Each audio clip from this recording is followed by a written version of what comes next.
Hello everyone, मैं हूं गुलजार और स्वागत है आपका Bharat the learning spot Hindi में। तो हम संसद के कार्य पढ़ रहे थे जिसमें हमने संसद के विधायी कार्य कंप्लीट कर लिए हैं। ठीक है, विधायी कार्य में हमने 4 कार्य पढ़े। एक तो संवैधानिक कार्य पढ़ा, फिर हमने कानून बनाना पढ़ा, और उसके बाद में हमने कार्यपालिका संबंधी उत्तरदायित्व देखे, और फिर उसके बाद में वित्तीय उत्तरदायित्व देखे। ठीक है, तो 4 विधायी कार्य थे जो कि हमने पढ़ लिए हैं। अब संसद के कार्यपालिका संबंधी कार्यों के बारे में हम जानेंगे। तो पिछले खंडों में हमने कार्यपालिका की भूमिका के कुछ बिंदुओं पर प्रकाश डाला था। अब हम इसे थोड़ा और निकटता से, थोड़ा और पास से देखेंगे। ठीक है, तो सबसे पहले हमें ये बताया जा रहा है कि भारतीय संविधान का भाग 5 जो है वो, उसमें अध्याय पहला है। देखो, जैसे आपकी बुक है कि पूरी जो बुक है वो अलग अलग यूनिट्स में डिवाइडेड है पहले तो। ठीक है, और उन यूनिट्स में कुछ चैप्टर्स हैं।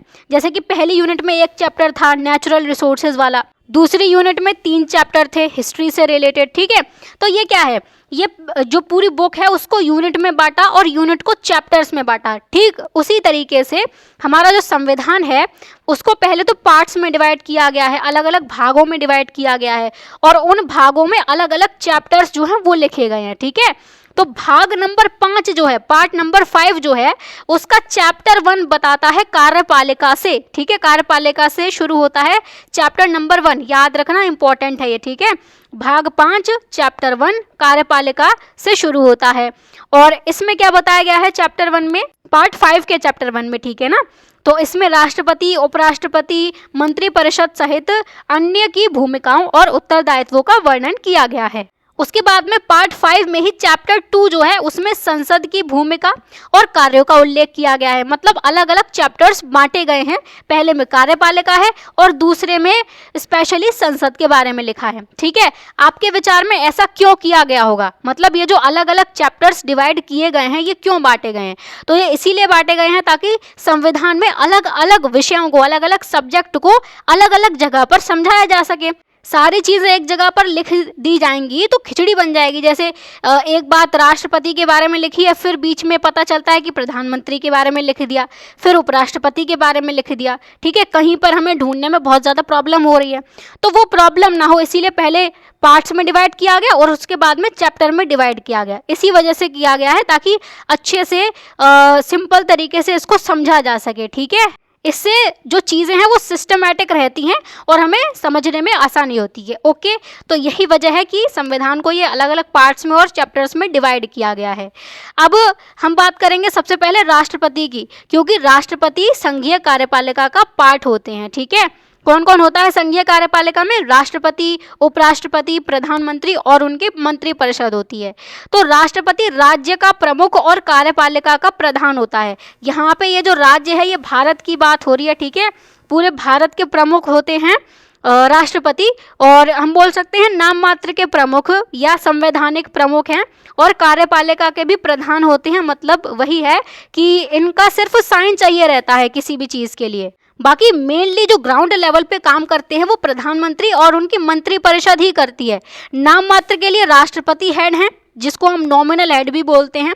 आप फिलहाल इतना ही समझो कि संवैधानिक प्रमुख हैं, ये कार्यपालिका के भी प्रधान हैं, मतलब नाम मात्र के ही प्रधान हैं, लिखना चाहो तो लिख लेना।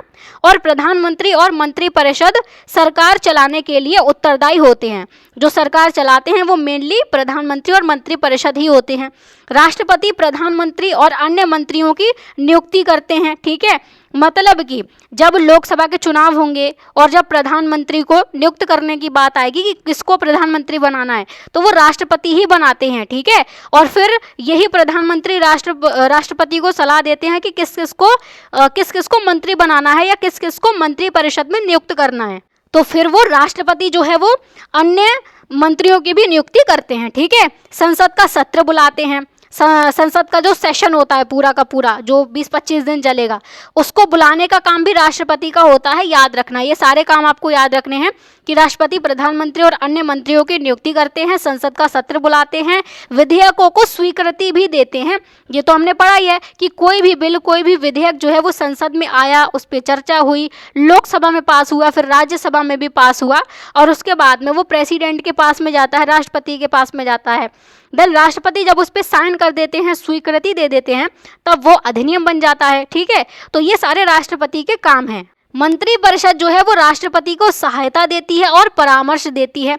मतलब कि मंत्रिपरिषद के सलाह पर ही राष्ट्रपति काम करते हैं, ठीक है। जैसे किसी अधिकारी को नियुक्त करना है तो राष्ट्रपति अपने आप से नहीं कर सकते, इनको मंत्रिपरिषद ही बताएगी और प्रधानमंत्री ही बताएंगे कि किसको नियुक्त करना है। ओके, तो यद्यपि कुछ विशेष परिस्थितियों में राष्ट्रपति जो है वो विवेकाधीन शक्तियों का प्रयोग कर सकते हैं। विवेकाधीन शक्ति मतलब कि इनकी खुद की अपनी सोच से ये जो है राष्ट्रपति जो है वो डिसीजन ले सकते हैं अगर कोई ऐसी सिचुएशन आ गई है तो। जैसे कि कोई राजनीतिक संकट आ गया है। राजनीतिक संकट कैसे कि लोकसभा में चुनाव हुए लेकिन किसी भी पॉलिटिकल पार्टी को स्पष्ट बहुमत मिला ही नहीं। स्पष्ट बहुमत मतलब कि 50% +1 वाला सिस्टम हुआ ही नहीं। मतलब कि मिनिमम 272 सीट चाहिए होती है लोकसभा में, वो नहीं मिली, ठीक है। साफ सीधी बात ये है, किसी भी पॉलिटिकल पार्टी को नहीं मिली। तो ऐसे में सरकार कौन बनाएगा भाई? तो तब राष्ट्रपति अपनी विवेकाधीन शक्तियों का इस्तेमाल करते हैं, यानी कि अपनी सूझबूझ से काम करते हैं। वो ये देखते हैं कि किस नेता के पास में बहुमत का समर्थन जुटाने की सबसे ज़्यादा संभावना है, ठीक है, जो इतनी सीट का समर्थन जुटा सकता है। मतलब इतने एमपी जो हैं, मेंबर ऑफ पार्लियामेंट, वो उस प्रधानमंत्री का सहयोग कर सकते हैं, ठीक है। तो उसके बेसिस पर जो राष्ट्रपति होते हैं वो प्रधानमंत्री को पहले तो अपॉइंट कर लेते हैं और उसके बाद में प्रधानमंत्री को अपना बहुमत साबित करना होता है। इसको हम फ्लोर टेस्ट बोलते हैं। मतलब पार्लियामेंट के फ्लोर पर ये टेस्ट होता है कि कितने मेंबर ऑफ पार्लियामेंट जो हैं वो प्रधानमंत्री के साथ में खड़े हुए हैं। अगर प्रधानमंत्री 272 का बहुमत सिद्ध नहीं कर पाए तो उन्हें हटा दिया जाएगा, और अगर उन्होंने सिद्ध कर लिया तो वो बने रहेंगे फिर प्रधानमंत्री, ठीक है।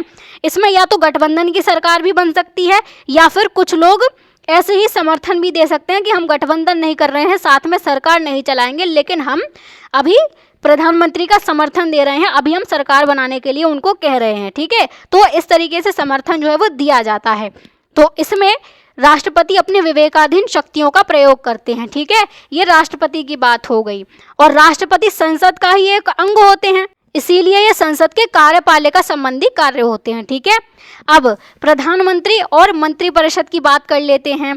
तो प्रधानमंत्री भारत की संसदीय व्यवस्था जो है उसमें वास्तविक कार्यकारी प्राधिकारी होते हैं, मतलब अथॉरिटी होते हैं, जो ग्राउंड लेवल पर जो काम करता है, सरकार के कामकाज को चलाने की वास्तविक जिम्मेदारी और जो अधिकार होता है वो प्रधानमंत्री को ही होता है, ठीक है। राष्ट्रपति तो नाम मात्र के हेड होते हैं।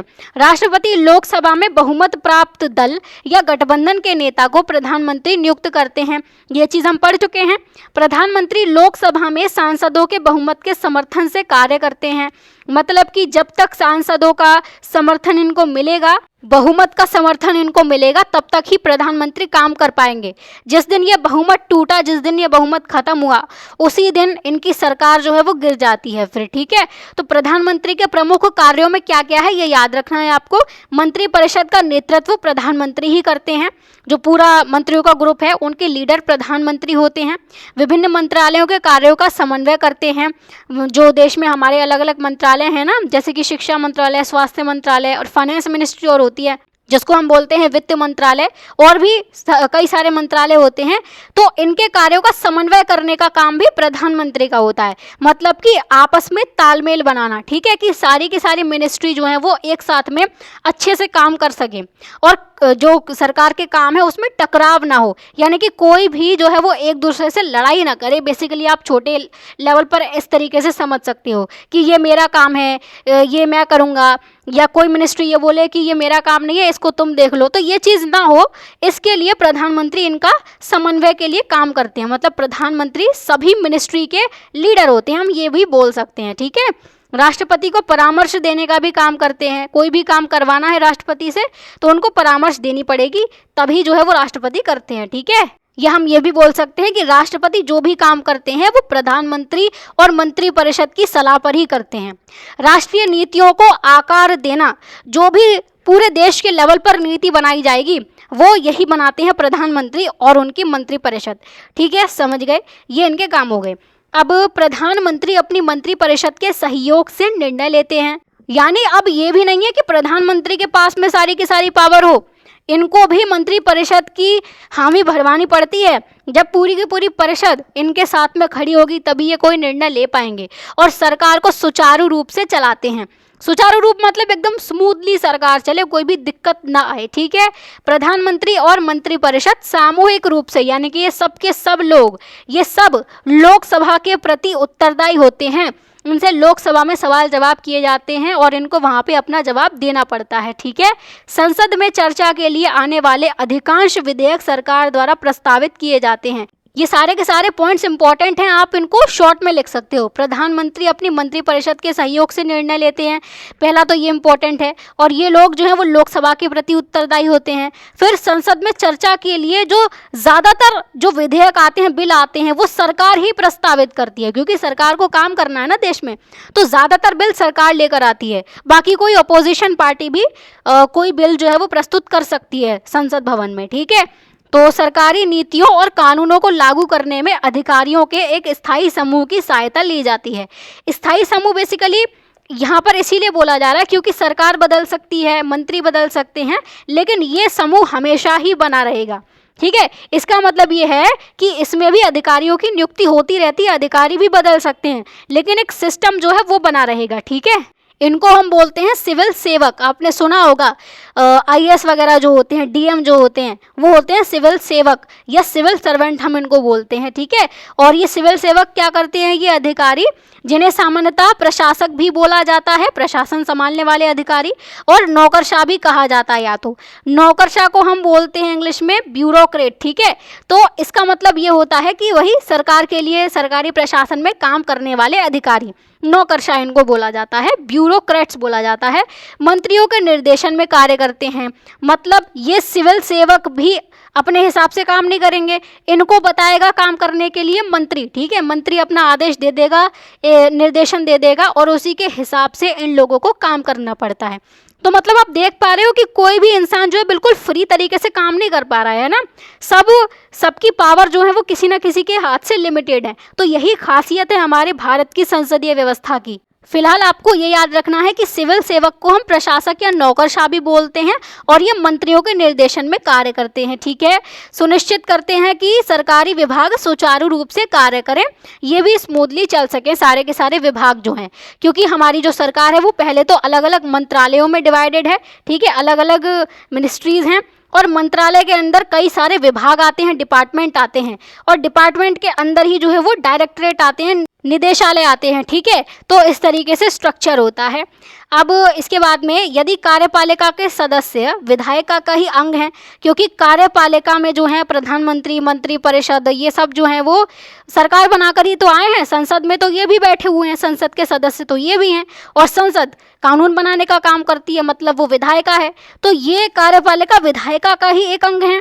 तो हम ये कह सकते हैं कि यह शक्तियों का पृथक्करण है। तो संकेत इसके लिए जो है वो ऊपर दिए गए विधायिका वाले भाग पर पुनः ध्यान दें। तो शक्तियों का पृथक्करण तो हम बोल रहे हैं, लेकिन ये आप स्क्रीनशॉट ले सकते हो उसका, ठीक है। आप देख ले रहे हैं, तो भारत में शक्तियों का पूर्ण पृथक्करण नहीं है, मतलब कि शक्तियों का पूरी तरीके से ये नहीं है कि सबको अलग अलग शक्तियां दे दी गई हैं, सब आपस में कनेक्टेड हैं, सबका एक दूसरे पर नियंत्रण रहता है। जैसे विधायिका जो संसद है वो कानून बनाती है, कार्यपालिका जो सरकार है वो कानूनों को लागू करती है और शासन चलाती है, ठीक है। लेकिन भारत की संसदीय व्यवस्था में प्रधानमंत्री और मंत्री जो होते हैं या मंत्रिपरिषद जो होती है वो कार्यपालिका के सदस्य होने के साथ साथ संसद के सदस्य भी होते हैं। इसीलिए दोनों के बीच पूरी तरह अलगाव तो नहीं है, बल्कि कामों का बंटवारा है और एक दूसरे पर नियंत्रण है, ठीक है। ऐसा नहीं है कि दोनों ही बिल्कुल अलग ही तरीके से काम कर रहे हैं, अपने अपने हिसाब से काम कर रहे हैं, वो नहीं है, एक दूसरे पर नियंत्रण है, ठीक है। उदाहरण जैसे अगर कोई मंत्री लोकसभा का सदस्य है तो वह संसद में कानून बनाने की प्रक्रिया में भी भाग लेता है और मंत्री के रूप में उस कानून को लागू कराने वाली सरकार का भी हिस्सा वही होता है, वही मंत्री होता है, ठीक है ना। तो इस प्रकार भारत में शक्तियों का विभाजन तो है, लेकिन विधायिका और कार्यपालिका के बीच आपसी संबंध भी हैं। ये नहीं है कि ये दोनों पूरी तरीके से अलग हैं, ठीक है।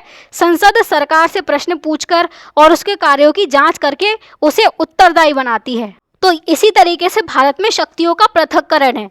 ये पूरी तरीके से पृथक्करण नहीं है कि बिल्कुल ही जो है वो अलग होकर ये दोनों काम कर रहे हैं, ऐसा भारत में नहीं देखने को मिलता है, ठीक है। अब एक फैक्ट है कि वर्ष 1956 में रेल मंत्री थे लाल बहादुर शास्त्री। रेल मंत्री मतलब कि रेल जो मंत्रालय था या रेल मंत्रालय अभी भी है तो इसके एक मंत्री थे, ठीक है। तो लाल बहादुर शास्त्री नाम था इनका। इन्होंने एक रेल दुर्घटना के बाद त्यागपत्र दे दिया, मतलब इन्होंने रिजाइन कर दिया। इन्होंने उस दुर्घटना का कारण अपने आप को बताया क्योंकि ये मंत्री हैं उस मंत्रालय के, है ना। यद्यपि उन्हें दुर्घटना के लिए दोषी नहीं ठहराया गया था, इनको किसी ने दोषी नहीं ठहराया कि आपकी वजह से ये हुआ है, लेकिन इनका मानना था कि एक मंत्री को अपने मंत्रालय में होने वाली किसी भी घटना का नैतिक उत्तरदायित्व तो लेना चाहिए। इसी वजह से इन्होंने जो है वो रिज़ाइन कर दिया। तो ये आपको लाल बहादुर शास्त्री देखने को मिलेंगे। ये रेल मंत्री थे पहले और बाद में भारत के प्रधानमंत्री भी बनते हैं। तो भारत के दूसरे प्रधानमंत्री बने थे ये। 1964 से लेकर 1966 तक का टाइम पीरियड रहा था इनका, ठीक है। तो उन्होंने अपना त्यागपत्र प्रधानमंत्री जवाहरलाल नेहरू को सौंपा था। शुरू में नेहरू ने इस त्यागपत्र को अस्वीकार कर दिया था कि कहते हैं ना कि रेजिग्नेशन चाहिए तो उसके लिए भी अप्रूवल चाहिए रहता है, तो उन्होंने अप्रूवल दिया नहीं, लेकिन शास्त्री ने आग्रह किया, अंततः उनका त्यागपत्र स्वीकार कर लिया गया।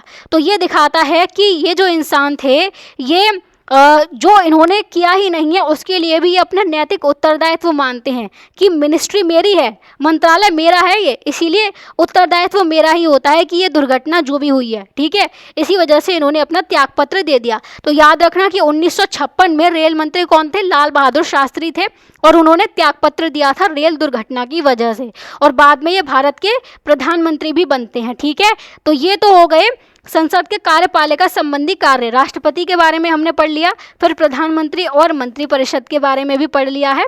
अब हम फटाफट से देख ले रहे हैं विधायिका और कार्यपालिका के बीच का अंतर। हमने सब कुछ अच्छे से पढ़ लिया है तो इसको हम जल्दी जल्दी कवर करेंगे। तो विधायिका और कार्यपालिका के मध्य प्रमुख अंतर को समझना आवश्यक है।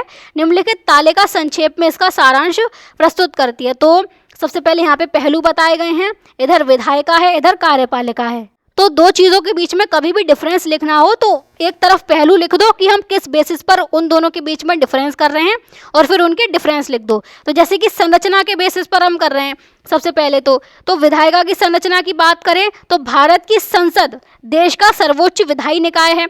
इससे ऊपर कोई भी नहीं है जो कानून बनाए देश के लिए, ठीक है। और जो राष्ट्रपति लोकसभा और राज्यसभा से मिलकर बनता है, संसद इन तीन लोगों से मिलकर बनता है, राष्ट्रपति, लोकसभा और राज्यसभा, याद रखना। लेकिन अगर सदन पूछे जाएं कि संसद के कितने सदन होते हैं तो होंगे 2, लोकसभा और राज्यसभा, क्योंकि राष्ट्रपति कोई सदन नहीं है, राष्ट्रपति संसद का अंग होते हैं। और इसी वजह से जब लोकसभा राज्यसभा दोनों मिलकर जब किसी बिल को पास कर देती हैं तब वो राष्ट्रपति के पास जाता है, और राष्ट्रपति जब साइन करते हैं तभी वो बिल एक्ट में बदलेगा, वरना वो वहीं के वहीं खत्म हो जाएगा, ठीक है। कार्यपालिका जो है वो राष्ट्रपति, उपराष्ट्रपति और प्रधानमंत्री की अध्यक्षता वाली मंत्रिपरिषद से गठित होती है। ये क्लियर है। मुख्य भूमिका की बात करें तो कानून बनाना है संसद का मुख्य काम, और कार्यपालिका के कार्यों की देखरेख करना है। वहीं कार्यपालिका की बात करें तो विधायिका द्वारा निर्मित कानूनों को लागू करने का काम ये करती है, ठीक है। कार्य की बात करें तो विधायिका का क्या काम है? संसद में विधेयक प्रस्तुत कर सकती है विधायिका जो है, विधायिका संसद ही है, एक ही बात है। तो विधेयक यहाँ पे प्रस्तुत किया जा सकता है। कार्यपालिका की बात करें तो अधिकांश विधेयक कार्यपालिका द्वारा संसद में प्रस्तुत किए जाते हैं, ठीक है। ये डिफरेंस है। बाकी कार्यपालिका की गतिविधियों पर प्रश्न पूछकर स्पष्टीकरण मांगती है कि तुमने ऐसा किया तो क्यों किया, स्पष्टीकरण दो। कार्यपालिका क्या करती है? विधायिका को अपने निर्णयों और कार्यों के बारे में जानकारी देती है और स्पष्टीकरण भी प्रदान करती है, और राष्ट्रपति को महत्वपूर्ण मामलों में सहायता और सलाह देती है। ये कार्य हैं कार्यपालिका के, जिसमें संसद के सत्र बुलाना भी सम्मिलित है। मतलब राष्ट्रपति संसद का सत्र भी अपने हिसाब से नहीं बुलाते हैं। उनको जब प्रधानमंत्री और मंत्रिपरिषद जो कार्यपालिका है वो जब राष्ट्रपति को सलाह देती है तभी वो संसद का सत्र बुलाते हैं, ठीक है। तो देखो याद ये रखना है आपको कि संसद का सत्र अपने आप चालू नहीं होता है, उसके लिए जो राष्ट्रपति हैं, जो प्रेसिडेंट हैं, उनको बुलाना पड़ता है वो सत्र, तभी वो सत्र जो है वो लगता है, ठीक है। क्योंकि मेन हेड तो प्रेसिडेंट है ना पार्लियामेंट के, बिना पापा की मर्जी के तो जो है वो घर चलेगा नहीं। इसीलिए जब प्रेसिडेंट बुलाएंगे तभी सत्र आता है, तभी लोकसभा और राज्यसभा में बैठकें होती हैं, तभी सांसद आते हैं, ठीक है। अगला कार्य देखें तो विधायिका सभी सरकारी व्ययों को अनुमोदित करती है। अनुमोदित मतलब कि स्वीकृत करना या अप्रूव करना, ठीक है। जो भी सरकारी व्यय हैं उनको संसद अप्रूव करेगी तभी सरकार खर्च कर सकती है। बेसिकली हम इसको बजट बोलते हैं, ठीक है। और ये बजट तैयार करने का काम जो होता है वो गवर्नमेंट का ही होता है। सरकार खुद बजट तैयार करती है, उसको संसद में पेश किया जाता है और संसद उस पर चर्चा वगैरह करती है, तब जाके उसको अप्रूव करती है, अनुमोदित करती है। तो अनुमोदित बजट जो है वो तैयार करने का काम गवर्नमेंट का या कार्यपालिका का होता है, क्योंकि आखिर में खर्चा वगैरह तो उसी को चलाना है ना, ठीक है। और जब वो पास हो जाता है तब वो उसे लागू करती है। अपनी मन मर्जी से वो कितना भी पैसा खर्च नहीं कर सकती, ठीक है। तो ये हो गया। अगला, विभिन्न संसदीय समितियों से परामर्श करती है जो हमारी विधायिका है। फॉर एग्जाम्पल मान लो संसद को शिक्षा से जुड़े किसी बिल पर विचार करना है, जैसे हमने पढ़ा था राइट टू एजुकेशन एक्ट जो था उसको एक विशेष समिति को भेजा था चर्चा के लिए। तो वैसे ही और भी कुछ ऐसे बिल होते हैं जिन पर विचार करने के लिए उनको समिति को भेज दिया जाता है, जांच करने के लिए भेज दिया जाता है। वो समिति उस बिल को ध्यान से देखती है, ठीक है। उसमें जो भी कमियां हैं और जो सुधार हैं उनके सुझाव वगैरह वो देती है, तब वो वापस में पार्लियामेंट में आ जाता है। तो यही बात करी जा रही है कि संसदीय समितियों से परामर्श भी ये करती है, सलाह भी लेती है, ठीक है। वही कार्यपालिका की बात करें तो दैनिक मामलों में स्वतंत्र रूप से कार्य करती है। अब रोज़मर्रा के कामों में वो रोज़ जो है वो संसद से अनुमति ले और समितियों से अनुमति ले, तो ऐसे तो बहुत टाइम लग जाएगा। इसीलिए स्वतंत्र रूप से काम करती है दैनिक मामलों में, लेकिन अगर ज़रूरत पड़ती है तो समितियों से परामर्श कर सकती है। अगर कोई ऐसी बात है जो जहाँ पे परामर्श लेनी बहुत ज़्यादा ज़रूरी हो जाती है तब वो समितियों से परामर्श ले लेती है कार्यपालिका भी। तो ये पूरा का पूरा डिफरेंस हो गया एक टेबल में कवर, ठीक है। ये विधायिका और कार्यपालिका हमने यहाँ पे पूरी की पूरी कंप्लीट कर ली है। अब जो नेक्स्ट है वो है न्यायपालिका के बारे में, नियंत्रण और संतुलन की भूमिका। विधायिका कार्यपालिका पढ़ चुके हैं, अगला पार्ट होगा न्यायपालिका, क्योंकि यही 3 बेसिक अंग हैं, ठीक है, भारत में। तो इसके बारे में हम नेक्स्ट वीडियो में पढ़ेंगे। बाकी ये वीडियो अगर आपको अच्छी लगी हो तो वीडियो को लाइक कर देना, शेयर कर देना, एंड अगर कहीं पर भी कोई भी डाउट हुआ हो तो उसको कमेंट्स में मेंशन कर देना, एंड चैनल को भी सब्सक्राइब करके रख लेना। तो चलिए फिर मिलते हैं अगली वीडियो में। Till then take care and keep learning.